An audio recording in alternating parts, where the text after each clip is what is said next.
Hello, everyone. Now, of course, something's missing. It's not our sunglasses this time. But I remembered to put those on. That's true. You did remember your sunglasses this time. But I think it must be Glenn. Glenn is missing, but not for long. He is on his way to join us for today's LoFi history. But hello, everyone. It's so good to see you.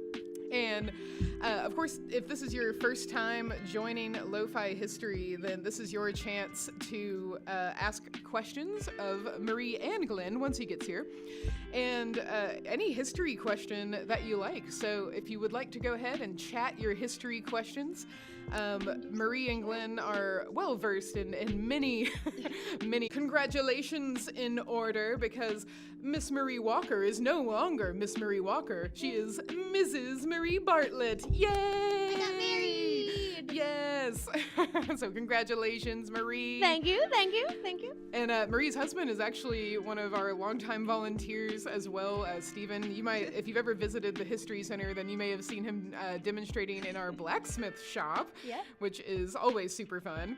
Oh, yeah? Yeah. So congratulations, Marie. Now, thank you. Marie, you had a bit of some historic connections to your wedding. I'd love to hear more about those. Yes. So, of course, I mean, what in a wedding is not historical in some sense. You know, It's a very traditional time and a very traditional thing to do. So, of course, you know, the institution of marriage dates back. There's a long history of that. But, of course, my wedding was very much in the Christian European style. We had the wedding was at the First Presbyterian Church in downtown Atlanta, which is itself a historic church. It's a beautiful Tudor arches, stained glass windows, like Tiffany stained glass windows. It's absolutely beautiful. It's one of the very old churches that is in downtown Atlanta. So I liked having that, you know, nice historical connection. I made my wedding dress. That's right. Oh my goodness, and it was so beautiful. Thank you. So I made it, and I made it with some historical influences as well. Of course, the color white comes from Queen Victoria popularizing that in the 1840s with her marriage to Prince Albert of Saxe-Coburg-Gotha. And she wore white to display the Spitalfield lace, to draw attention to the lace industry that was in England, because she enjoyed lace and fine English lace and fine English silk. So she wore that not only just as a personal choice, but also as a regal choice to also show off some of the industries of her country. Right. And she also had, you know, the veil. She actually repopularized the veil. I also had a veil that I also made, and veils were very popular going back into Roman times. If we're going to trace it back into like the kind of European style, they were very popular. But then they had kind of just gone out of favor somewhere in like the medieval Renaissance time period. No one wore them in like the 1600s or the 1700s, and then she really repopularized the idea of wearing a veil. Oh, nice. Again, displaying that lace. Then of course the ceremony was beautiful. I had and then of course my dress was also inspired by two historical figures. The design of it was that I kind of based it off of and took things from. One, of course, was Grace Kelly, Princess Grace Kelly of Monaco. Ooh. She has an absolutely beautiful wedding dress that is actually on display at the Philadelphia Museum of Art, or the Philadelphia History Museum, because that's where Grace Kelly is from. And her dress, it was beautiful. It has this lace top. Oh yeah, I've actually got a picture here. Yes, I will go through all of this. So, yes, as you can see, she has this beautiful lace overlay over this sweetheart just satin bodice. She has a very satin skirt. The train is beautiful. You can kind of see it there. It has a lace insert into the back of the train. So I used some elements from her dress. I had a lace overlay over a sweetheart bodice and then the satin skirt. I actually had a lace insert in the front though. I decided to switch that around. I didn't want to copy her or anything. I also had a little bit of a different neckline. Yeah. But it was very much influenced by her. And then also by the Duchess of Cambridge, Kate Middleton, in her beautiful wedding dress when she married Prince William. In 2011, she, of course, had a dress that was also very much inspired by Grace Kelly. And then my dress was also inspired by her as well. Gorgeous. Yeah. And I also wanted to show off the you mentioned Queen Victoria as an inspiration. So is this the right image to show? Yes, that is an engraving of her wedding. This, of course, is done. She got married in the 1840s. Photography is barely in existence. Right. So there were actually no photos of their wedding ceremony. So there are just drawings and engravings of it. And you can see that beautiful veil that you were talking about and the gorgeous lace there. Yes. She actually had like two, as you can see, there's in the engraving you can't see it as well, but there were like two large strips of lace like around the bottom there. Oh, beautiful. Yeah. Well, excellent. Well, I see Terry says congratulations. Thank you. Laura also says congratulations. Thank you. I see we've got Josh here today. Hey, Josh, good to see you. We got Olivia. Hey, Olivia. Hi. And we've also got Laura here as well. We've got some questions already, but of course we always want to start out with what are you wearing? And of course we'll ask what Glenn is wearing. It wouldn't surprise me if he's wearing modern clothes since he's in a hurry to get here. But so I bet we can all maybe take a guess as to what costume or historic garb you have today. Yes, that's right. In fact, Marie got to portray a Rosie from the Bell Bomber plant in Marietta, Georgia in 1944 today for a group of students through one of our webcasts, which they had great questions, always fascinating. But Marie, tell us a little bit about the uniform itself and what types of clothing a woman might wear when she's working during World War II. Yes, so I am, of course, portraying a Rosie today. Of course, the sunglasses are not period appropriate, but it is also International Women's Day. Happy International Women's Day. And of course, Rosie the Riveter, while not an actual woman, she is a representative of lots of different women. And it's a Glen. Therefore, it's a Glen. And he's dressed perfectly. Yes. just coming off the battlefield, it looks like. So Glenn, Glenn, we understand you're a little bit late from the battle. Where I am. Where are you coming from? What era? Like pretend or real?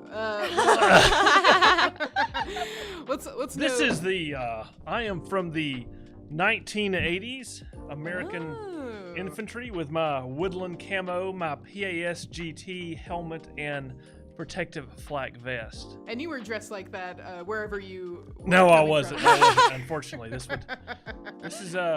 is what the American forces wore in the late 80s and through the 90s. In Desert Storm, of course, they had the different desert color stuff, but nevertheless, here I am. Now that looks, we were just talking about World War II. Marie was going to describe the uniform on the home front. So let's go back to Marie first. So Marie, describe, this is a typical style of uniform that a woman might wear in a factory in World War II? Yes, so this World War II changed women's fashion drastically because rationing happened, so those nice, long, kind of flowy skirts of the 30s, no more. They are no longer there. Tights, pantyhoses are also not a thing because you need nylon to make parachutes. So those go away. Makeup also kind of becomes more minimal, except for red lipstick. You got that Victory red lipstick. Yeah. That is considered a patriotic staple that was issued to women in the military. Beauty was their duty. That's right. Indeed. So what a Rosie might wear they didn't have a standardized Rosie quote unquote uniform. Right. They were not issued anything. But a lot of women, they would wear a jumpsuit, a coverall. Like I'm wearing here. Of course, you want to have your hair up because you don't want to get it caught in a factory machine. That would be very bad. Yeah. They would start wearing pants. This is the first time women are really wearing pants in society, and it kind of sticks around for a little bit. just a wee bit. For a little bit. For a wee bit. But they would also just wear overalls, just 1940s style overalls. I think are just like one of the like cutest style of overalls. Yeah, I mean they were wearing feminized version of men's work clothes. And they actually, this is also a really interesting thing. This is the first time work boots were ever made in women's sizes. Woo! Up until this point, women were just basically wearing loafers to work, or they were stuffing their husbands with newspapers in an attempt to make it fit their feet. But this is like the first time that women's workwear actually is a thing. Right. Of course, women have been working in clothes for a long time, but it was different kinds of work. It was domestic work. So that required different things, the different mobility level. So this is the first time you have women really wearing like things that they can move around and pick up things and grow muscles in, and also not get caught in a factory machine. Right. Makes sense. Hopefully. Yeah. So lots of interesting women's fashion things. Pants, they stick around for a little bit. The 50s and kind of they go out of style because the ultra feminine like 50s floofy skirts kind of come in this whole like post-war paradise. But then women, some women continue to wear pants, and then they come back really strong in the late 60s, early 70s. That makes sense. And Glenn, I noticed that there does seem to be a lot of similarities between what a World War II soldier would wear and what you're currently wearing, but could you spot out the similarities and differences for us? Yes, to the untrained eye, this may seem quite similar, but World War II, the helmet's going to look different. Camouflage patterns did not come in. Let me back up. In Europe, in the European theater, Americans did not wear very much camouflage. In the Pacific theater, they wore it a lot. The reason being that in Europe, the Germans had sort of gotten a head start and were wearing camouflage uniforms. And when people saw a camouflage uniform, they would just start shooting. And so we very quickly after D-Day realized, you know what? Everyone who's got a camouflage outfit, give them the plain stuff. Right. And so in Europe, not that common. Pacific, very common. And from that point on, the American military sort of adopted a camouflage pattern. It wasn't until so they had some in the 70s. It was reserved for special forces.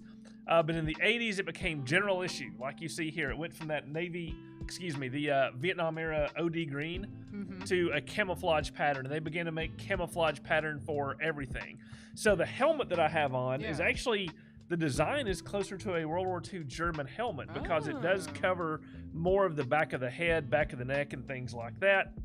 If you just took the camouflage off, it would very much seem like that similar. kind of metal helmet. Right. Yeah. There are several quotes of old, World War II guys when they saw the new helmet come out. It's like, it looks like a German helmet. I used to shoot guys that wear a helmet like that. Yeah, I'll actually get a picture. So here's some German helmets, so you can see the shape. Right. It's really Very similar. Yeah, very similar. Yeah. Because it's a good design. The Germans design are very goes. efficient. The design goes back to World War I, actually. And then they have this flak vest. Again, not bulletproof. This is made of fiberglass, it's called Kevlar. Very advanced type of fiberglass. And inside, it's the same thing. It's a little bit flexible.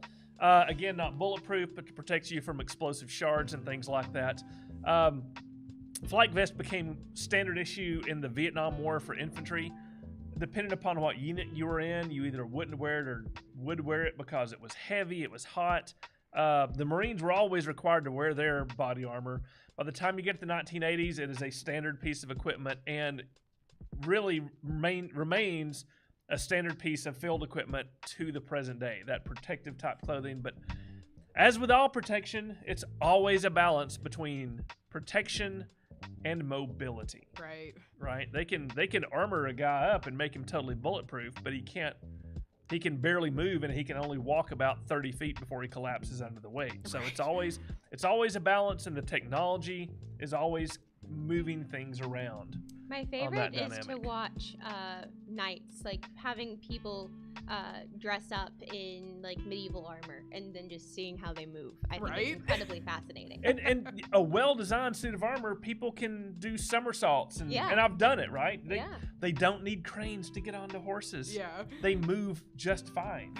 A suit of armor weighs, some of the suits of armor, depending upon what time period, weigh less than what a modern combat infantryman has to carry on their body. Wow, so Impressive. that's pretty surprising. So, Well, we've got some questions lined up. One question is for Marie. Will you be posting any pictures from your wedding on your Historical Belle account once you get some? Yes. So we have not gotten any of the official pictures back Yeah. yet, but yes, and I also have a whole video about me making my wedding dress that'll go up on the YouTube and all that good stuff. Yay. Just I just got back, so Right, yeah. haven't had a chance to do anything like that yet. But yeah, eventually they will make their way up onto the Historical Belle social media. Yeah. Yeah, if y'all are not following Marie on her Instagram and YouTube, she's got a lot of awesome videos on all of the fashions that she's created. So do check that out at Historical Belle. Yeah. So let's see. Oh, Josh is here with us. Hello. And this is interesting. I think this one's for Marie. So, what if? Ooh, we got our classic Josh. What if? What if macaroni wigs never went out of fashion and were still worn today? What would be your reaction, and could you imagine how they would be popular? Now, I've never heard of a macaroni wig. I'm gonna. Yes, let us pull you one have, up. you just don't know it. I Yes, just don't because know it. exactly. that's what exactly. they refer to in the Yankee Doodle song. Stuck a feather in his hat and called it macaroni. It's not the So- delicious meal. This It's is the what fashion This style. is what came up from macaroni wig. Is this what you were thinking? Pretty much. Yeah. Wow. That's Now some that's tall a hair. that's a super exaggerated Yes. version. Yes, that is a cartoon version. Yes. What is I- that phrase about the higher the hair? Closer to to God. God. Yes. I think that was somehow in reference to the 1960s Yes. beehive, but this is very similar to that. Yeah. I guess I could see this being fashionable in the 1960s. Yeah. Just because the big hair was very popular. I cannot see it being popular today. I honestly can't see how they would continue to be popular because I feel like after all of the revolutions and whatnot in France and America, the giant hair just went out of fashion because that's what was associated with all the aristocratic people that they had been just kind of Of course. beheaded. Yes. So we don't want to no look one like wanted them. to have that huge style. The style became incredibly naturalistic, and it was a very much back to nature, back to the Greek and Roman classics Okay. style. Very much seen in the women's dress and even in the men's dress, but also the men's dress became like very tight. As the women's dress became very loose in like Interesting. the early 1800s, which is just It's that Beau Brummel thing. yeah. What is Beau Brummel? He was, well, some people may have exaggerated his influence, but that transition between the fancy wigs and the makeup and the very ostentatious, lacy men's clothing Uh-huh. to what is in effect a plain black suit with tails. He was okay. very popular in that period in England, and it became a fashion wonder, and people would go to his house and watch him get ready. Just sort of the same way they'd watch the kings get ready, right? Except they Interesting. were interested in that he was wearing what was comparatively quite plain clothing. Interesting. Well, there's a depiction of him there. You also have Mr. like Brummel. the Sans Culottes, which was more of a political organization, but they were the ones who they didn't want to wear breeches. They wore like long pants because that was more associated with the working class, and that was very much a French political statement. So that's also another how long pants came about for men. Right. Yes, but what would my reaction to seeing a macaroni wig on the street today? I'd probably be like, I want to go up and talk to the person. Yeah, Be like, so right? you like historical fashion? Right, exactly. Let's talk. Let's talk about that. Should have a macaroni wig ball. Yes, I think that would be fun. See who can have the tallest hair. Yes. Excellent question, Josh. And Josh, if you ever take up the macaroni style, we'd love to see it. That Yes. would, yes. Yes. Richard Burke is here. Hey, Richard. Hello. Good to see you. Richard says congrats as well, Marie. Thank you. And this is interesting. Going back to the way that war changes styles, Richard mentioned, I also feel that the war is why men stopped wearing vests and with their suits. When did that sort of go away, that classic vest with a men's suit? I mean, we still wear them to this day, but Is this in reference to World War II? I think so, yeah. I would say no, because 1950s, that three-piece men's suit, all the businessmen, they're still wearing that three-piece suit with the vest. That transition would probably have happened after the 1950s, like into the 1960s, where that's when people like stopped wearing hats for good, and people stopped wearing the three-piece vest. Things just became a lot less formal with all of the cultural revolutions that were going on at that time. So I don't think that I would not cite World War II as the culmination for the ending of vest. People very much wanted to come back from World War II and still had a very formal dress culture that really happened in the 60s, where you have the countercultural revolution. You start to have, and even I was talking about this. If you are a digital member and are going to be listening to my presentation about the history of blue jeans, I actually go into this a little bit in that one. This Friday, if you are a member, and of course you can always become a member online at our website. So yes, so I won't go into it too much because I gotta become a member to hear the rest of it. But I did talk a little bit about protest fashion that came about in the 60s and the 70s. Of course, blue jeans were a part of that, but also there was a different idea about like the Sunday best wearing of clothes during the civil rights movement, in which people did wear three-piece suits to protests. So there is two very different ideologies that I go into a little bit about how you should dress for a protest. Yeah, but seems like, starting in the 60s, it kind of dropped the vest. And depending on which side of the protest you're on, you could also dress like this. Yes, right, yeah. Probably not wearing a different kind of vest, you know. That's right. Yes. Gonna deal with those stinking hippies. We should probably just do a program on hippies in general. Oh, that'd be very interesting. I could wear my 1960s National Guard riot gear. And I have a flower crown and a leather fringed vest. It'll be great. All right. Yes. Program about hippies. Here we come. Now, Olivia is also here with us today, and Olivia says we have been binging MASH, the television show, and in one of the episodes there is a propaganda bomb that went off at the base. I remember that one. Were there actual propaganda bombs then and possibly before? Now, I don't know. What is a propaganda bomb? So, in the show, the bomb lands right outside the 407 7th, right, Olivia? And they're all freaking out, and they have to disarm it, so they call headquarters, and they need someone to go out there who's really good with fine work. And, of course, that's a surgeon. So they send Hawkeye out there to defuse the bomb, and he makes a mess of it, and he realizes it's about to explode, and they all run and jump, and it explodes. And what it does is it sends out a whole bunch of propaganda leaflets. That's funny. Wow. Now, propaganda bombs, not really, but they did it, not bombs that explode. Yeah. But it was very common to have pamphlets and leaflets that could be dropped over enemy territory, not with bombs. Sometimes they would literally just throw them out the window from buckets. Sometimes they had little containers that could drop a certain distance and then open up, and then the wind would just carry the leaflets on. They started doing that a little bit in World War I. It really got to be a big thing in World War II, and from that point on. I even have at home a set of leaflets that American intelligence officers dropped during Desert Storm for all the Iraqi soldiers, trying to get them to surrender and things like that. Interesting fact, for poorly supplied armies, they treasured the propaganda leaflets that would get dropped because they could be toilet paper. I figured that was the reason. I was like, They could be toilet paper. So you had to be careful, though, because if your sergeant caught you with enemy propaganda tucked into a pocket, they're like, why do you have this? Right. Why do you have 10 of these? Yeah. Oh, wait. I know why you have 10 of these. But then if you say, but I'm using it as toilet paper, that's probably like, oh, yes, Yeah, that's well, fine. they're going to keep an eye on you, though. We make sure you use Make your sure you toilet don't read paper. Only toilet paper. That's right. Excellent question, Olivia.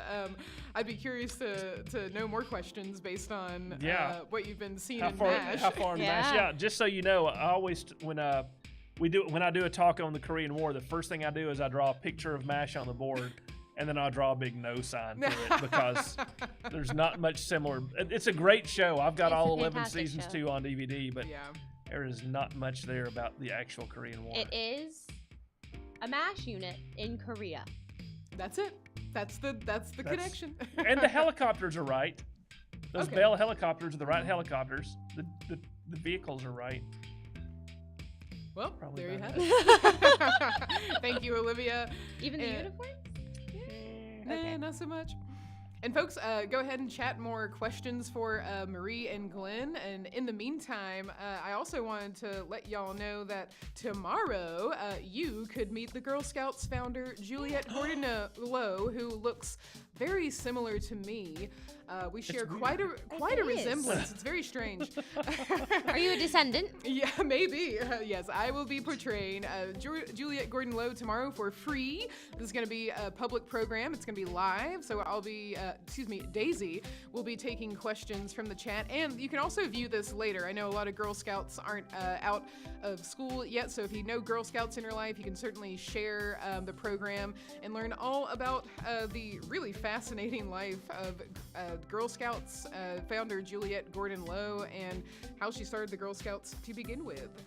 And I'd say save your questions about Girl Scouts for Juliet Gordon-Lowe tomorrow. So. Right. Now we have another question from Josh. So Josh asks, what if Hitler was assassinated? Would the collaborators who succeeded in killing him successfully arrange peace with the Allies? If so, would Germany become a military dictatorship or become a republic? What would this mean for the Allies, more specifically the Soviet Union? Oh, that is a that's, Ooh, I that's a expect loaded question. a thesis by Yes. tomorrow. Yes, please. So yes. there were actually many attempts to assassinate Hitler. I think there were over 20 attempts Wow. over the time between 1933 and 1945. The one that came the closest was when they oh my gosh, what's his name? Strasbourg? Let me No. see. Stryker, Colonel Stryker. No, that's the guy from. That's John Wayne. Anyway, there was a huge thing, and they worked a bomb into his eastern headquarters, and the explosion happened in the briefing room. The idea was to kill him and the entire higher military command so that another group could take over, and it almost worked. The only reason it didn't work is because of the placement of the bomb. That being said, what if it would have worked? I guess really, Josh, is the bottom line. Von Stauffenberg, thank you. Yes, Klaus von Stauffenberg. Stauffenberg. They had everything lined up, but it fell apart because Hitler didn't die. If Hitler had died, it probably would have worked. That was everyone who was trying to kill Hitler, who was remotely organized. The idea was to stop the war, right? Not necessarily to end Germany, but to stop the war and have a German government take over that would immediately make peace with the Allies. So yes, if that had succeeded and they had been able to take most of the National Socialist leadership out, they would have probably immediately sued for peace. Would the Soviets have gone along with it? Soviets were very angry at the Germans. Very angry, and they wanted revenge. I don't know that the Soviet Union would have stopped. Yeah. I don't think they would have. Let me back up. They would have said, yes, we accept your offer of an end to the war and surrender, but you will therefore surrender 75% of your national territory to us. That probably would have been the kind of condition they would have agreed to. The Americans and the British probably would have accepted it more wholeheartedly, and then who knows what would have happened. Maybe World War III? Well, World War 2.5 Yeah. would have happened sooner. Now, today we were actually discussing with our homeschool connection group about World War I, and we talked about the Wilson's 14 points, and part of that was a lot of Germany giving up a lot of territory and land.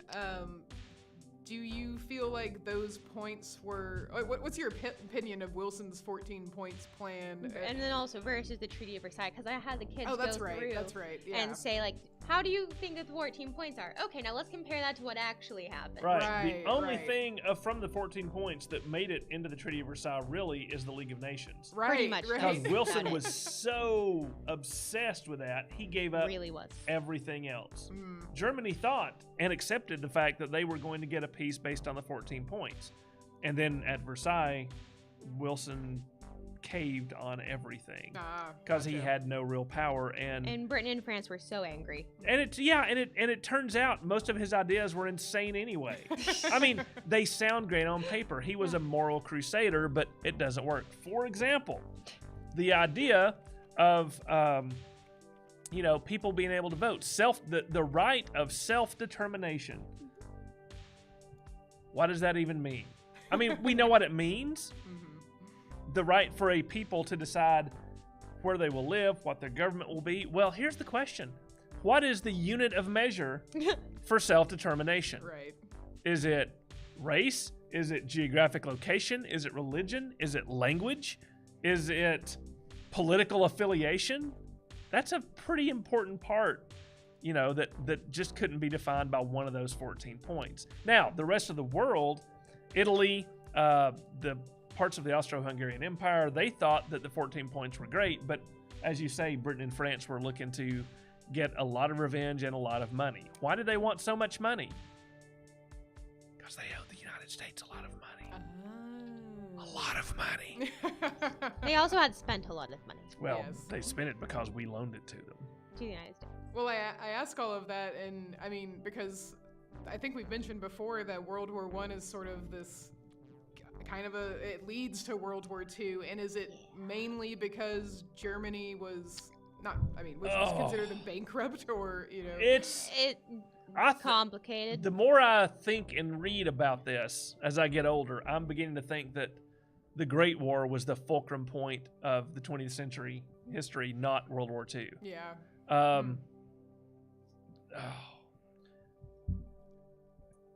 Part of the issue with Germany having to sign the treaty as it was written, number one, the amount of reparations they were supposed to pay to France and Britain, 31 billion.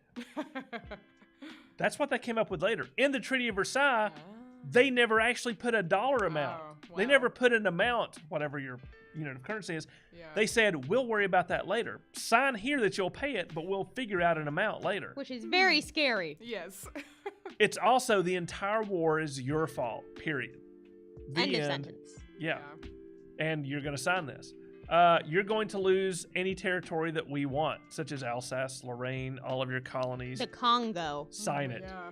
Well, that went to Belgium. Okay, but they still lost it. Yeah. Yeah, right. Sign it. And Germany had no choice, because in the interim between November 11th, 1918, and signing this thing in the middle of 1919, Germany had internally fallen apart. There was no way they could resist. Now, there was probably no way the Allies could have gotten an army together to go enforce it, but Germany couldn't resist. It's a big mess, because it was the whole treaty ended up being built on revenge, money, and what can we get out of this, because we've suffered and we've earned it.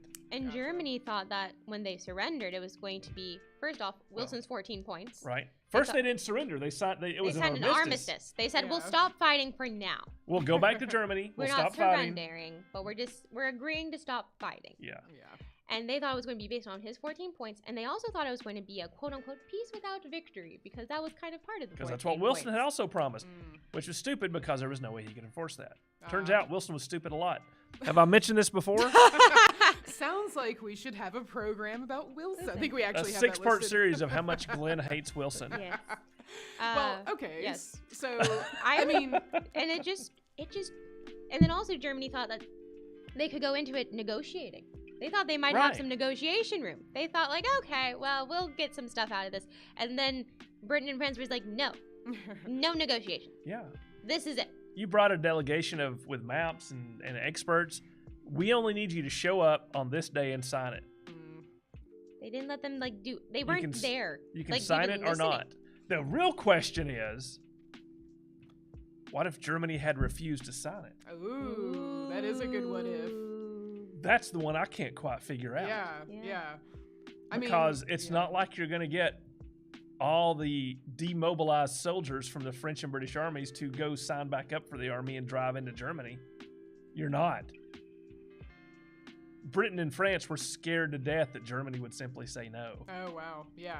We find out later, right? They didn't say, They we're had afraid really you're not good going to sign poker this. faces. Right. So yeah, we find out from letters and documents and reports now, or after the fact, they were scared to death because they didn't know if Germany said no, they didn't know what they were going to do. Maybe negotiate. They'd already said they're not going to. Yeah. Right? And People so lie. what if Germany had said, yeah, we're not going to sign this. We're not going back to war. We're not going to sign this. That's a different world, people. Yes. All right. Then Okay. I got World my War II question. might not have actually. Now Richard asks an interesting question. How effective were zeppelins in the First World War, and were they used? I mean, I'm also just curious. Were they used after that?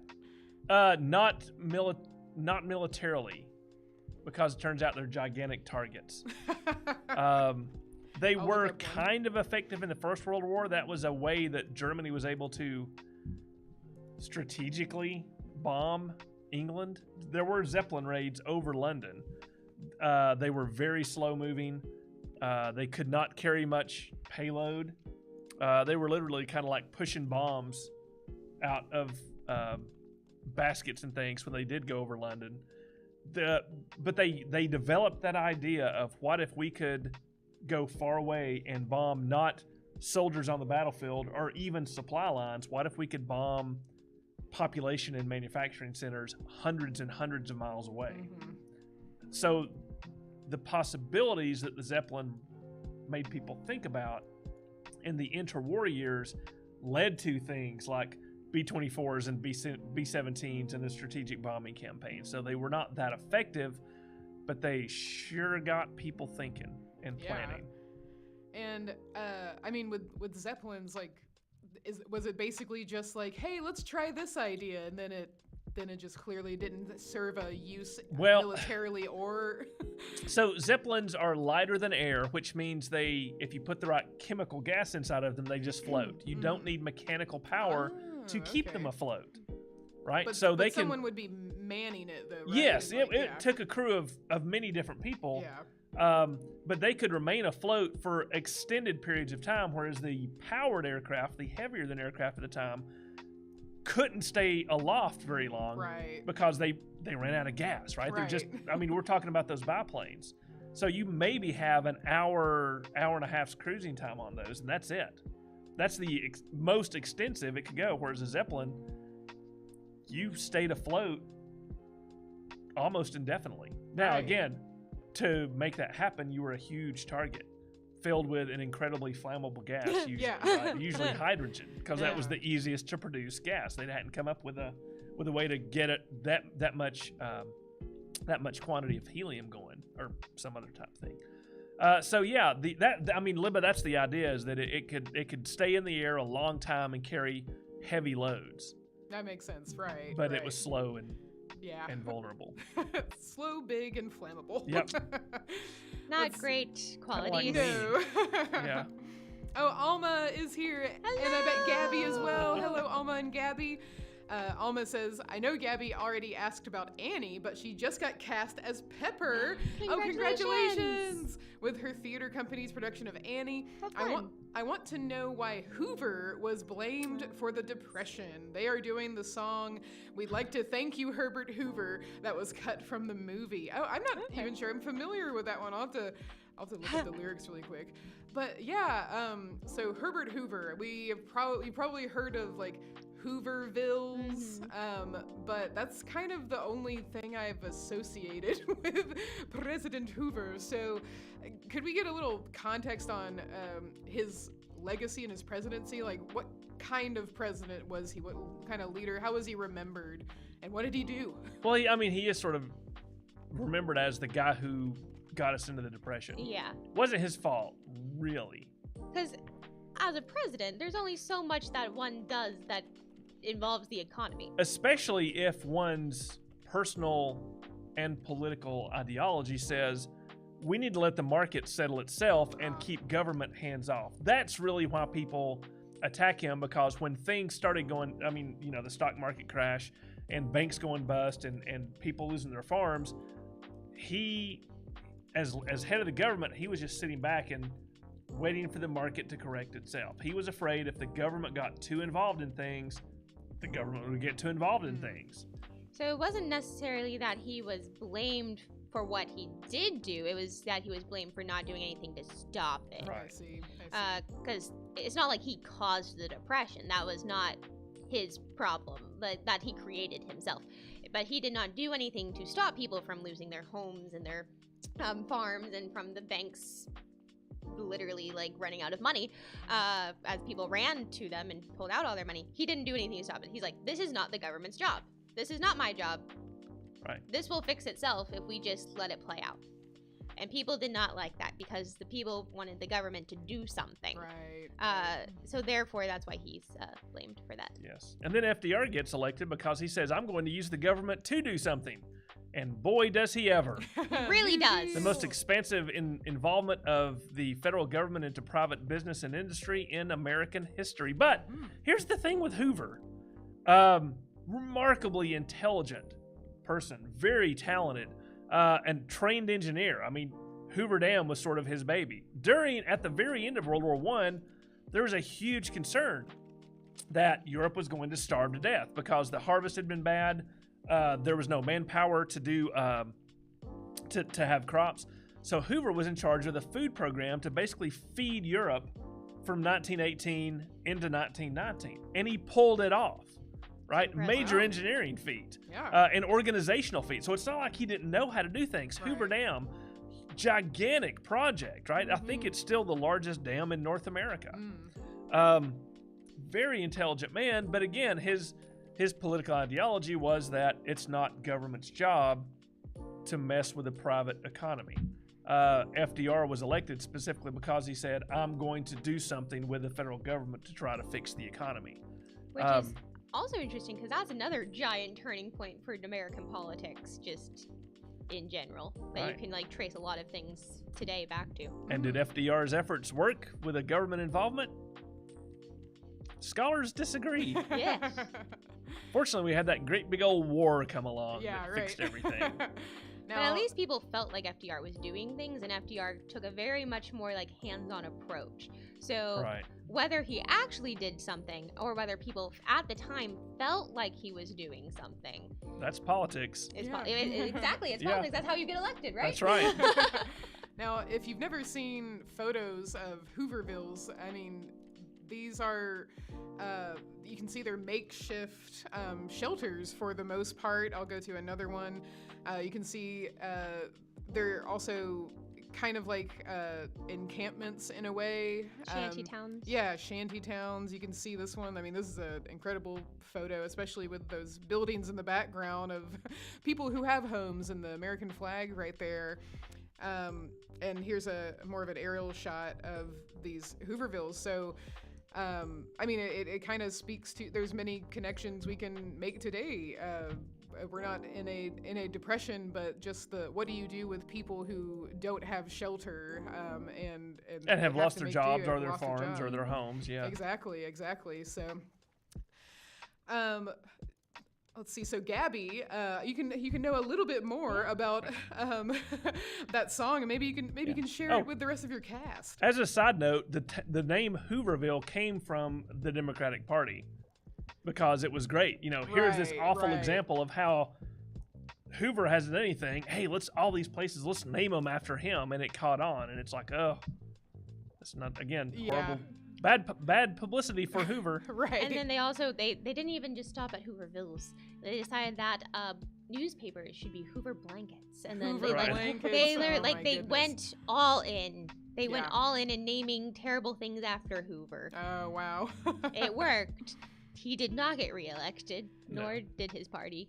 And one last thing about Hoover, Richard mentions the whole bonus army fiasco also cost Hoover a lot of support. I'm not familiar with what the bonus army is. So World War I veterans had been promised a bonus for their service in this time of woe, and the government did not pay it. And so hundreds, thousands of these American war veterans go to Washington, D.C., and sort of camp out in Washington, D.C. And they're like, we're not going to leave until we get our bonus. Well, to clear them out, Hoover sends the United States Army under General Douglas MacArthur to violently engage with these combat veterans and push them out of Washington, D.C. They're the bonus army. That's how the administration and the army deals with it, is they go in and they hustle them out with a rifle. Well, they don't shoot anyone, but with bayonets attached to the rifle. It was definitely a threatening measure. Oh, yeah. Right. Oh, that is But of course, the government tried to keep that hush-hush because it does not look good to have your army attacking your veterans that you promised money and then didn't pay. Not a good look. It was not a great look. So even in history books, people like the government is just like, shh. Yeah. Let's see. Olivia has a question for us, and thank you so much again, Alma and Gabby, and best of luck with your Annie production. Yes, That's so break a cool. leg. Yeah. Olivia says, I've been reading a lot of detective and mystery books set in 1890. That's very specific. Favorite time period. Yeah. And Olivia says, in a lot of them, the main character wants to be a detective or a reporter. So, and I'm assuming, Olivia, that this is a female character because you ask, so were there any women that held jobs like that? So reporters and detectives specifically? I don't know. Do we have, I mean, of course, reporters and authors, we do have women. You mentioned 1890 and... So I'm just checking. Are these modern books written set in 1890? They are not 1890s novels. It's set in 1890. So it's set in 90, so modern looking back. Okay. Yeah. Some fun historical fiction there. Because that immediately, if you say an 1890s detective, my brain immediately goes to Sherlock Holmes. Oh yes, of course. That is very much. I can almost 100% say, with not even knowing the novel or the author, that perhaps that author is drawing some inspiration from Sherlock Holmes and the incredible adventures that Sherlock Holmes and Watson and the crew have during the 1890s, because that is like such a very like a rich English, at this point, heritage. I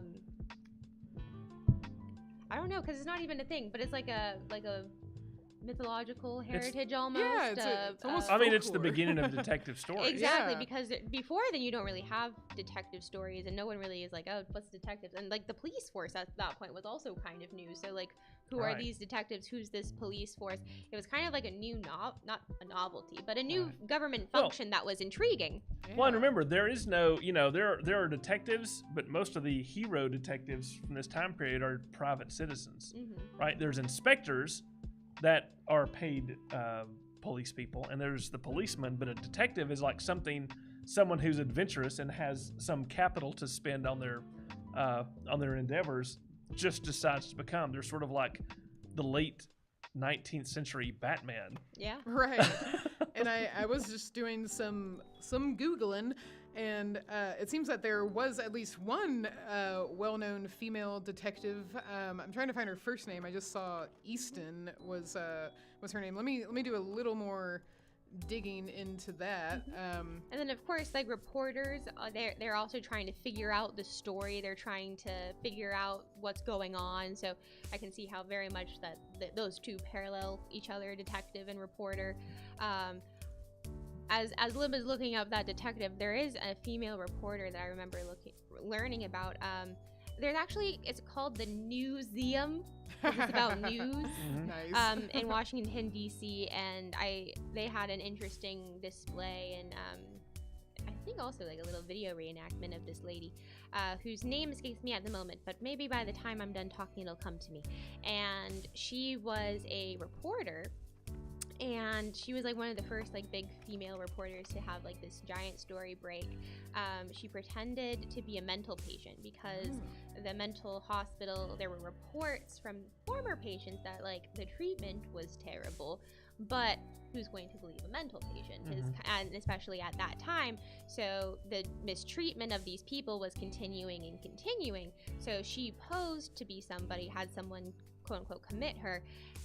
And then she firsthand witnessed and experienced what was going on in there, and then just published this scathing expose exposing this hospital, and it blew up, and she became like a rather famous female reporter. But let's be clear, it is the 1890s, which means that the vast majority of reporters and detectives are male. Right, This is not 2020, right? Yes, this is these 1890. are two very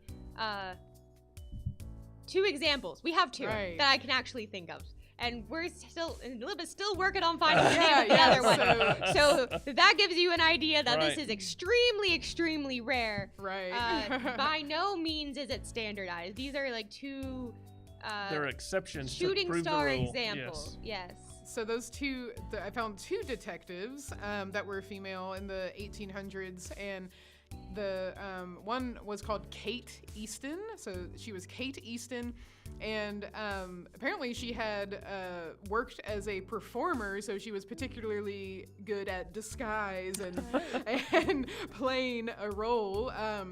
And there's also a woman named Maud West who, just reading from what I could find, that she had a shop in 1905, and so around that similar era. And she was featured in dramatic newspaper stories, probably because of how shocking it was. Supposed to dull and boring newspaper stories. Yes, right. Yes. So there are many of some. I think that's a really cool topic. I'm gonna list detectives in general. History of detectives. Yeah, that's cool. Private Eyes. Yeah, so thank you so much, Olivia. That sounds like a really cool series of books to be reading. Yeah. So we've got a little bit more time. I see that Joshua has a question. Okay, so what if the Pig War turned into a real war? What if Harney had successfully defeated the British, drove them out of San Juan Islands, invaded Vancouver Island and British Columbia? Would British and American relations be ruined, even to the modern day? Would the Civil War be delayed? Maybe Britain joining in on the southern side? I have no idea what the Pig Wars are. I'm going to need some context. What are the Pig Wars? Good job, Josh. I have no idea what you're talking about. You don't know? Oh my You goodness. stumped me. You did it. We need a new flashing. You did it. Okay, the Pig Wars. I'm just gonna look this up. Okay, apparently it was a confrontation between the United States and the United Kingdom over the British-U.S. border in the San Juan Islands between Vancouver Island and the state of Washington. Okay. Over there. I guess, Josh, you can count on us to do a little more research on that. That's on right. That. That's interesting. So your question came down to how would British and American relations, what would they be like? Oh, Olivia says, I know what the Pig Wars were. So not even Olivia. Olivia, you're quite a historian yourself. But Olivia stumped you as well. I must be in the curriculum now. That wasn't in the curriculum when I was in school. Right. We need to learn about Bay of Pigs. Right. Not Pig Wars. Different pigs. Well, friends, if you have any last questions for us today, we have a few more minutes. I did want to remind everyone that, of course, you can always enjoy our weekly members-only live stream programs, which we are calling mini docs, because they are quite often little documentaries about all sorts of fascinating topics. And you can become a member at our website you see there, just our website /member. And memberships are as low as $5 a month, or you can do $45 a year. If you're in the area, it's definitely worth getting the family membership or an individual membership, so you can come to the History Center and enjoy all of the wonderful events we have going on here. In fact, we have our upcoming Family Day is very exciting. It's going to be this Sunday from 1 to 4 p.m. here at the History Center, and it's going to be all about medicine, medieval to modern. And I actually had some fun with this because I ended up taking a look at a book of Benjamin Franklin compiled a lot of research he had done on how to, I wouldn't say cure, but help certain perhaps. ailments. And one of them was like, oh, if you have a stomach ache with a fever, then drink 3 gallons of chicken broth within a 2 to 3 hour period. And the bad stuff will come out some way.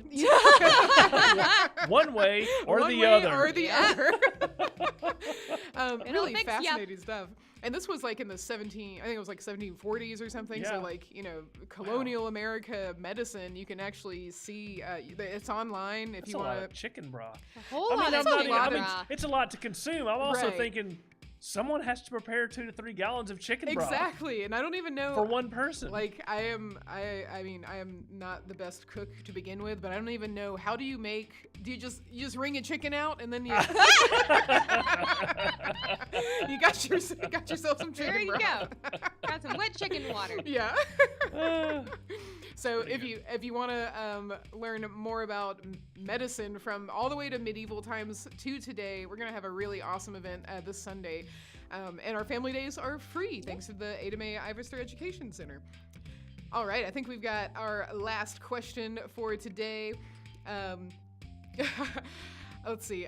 Olivia asks, what if Mao Zedong had failed to take power in the Chinese Civil War? Now, what era was the that Chinese was Civil War? well, it was sort of going on in the 1940s. Oh, yeah. They sort of had the nationalist Chinese and the communist Chinese had a quasi-truce in the 40s so they could both kill Japanese.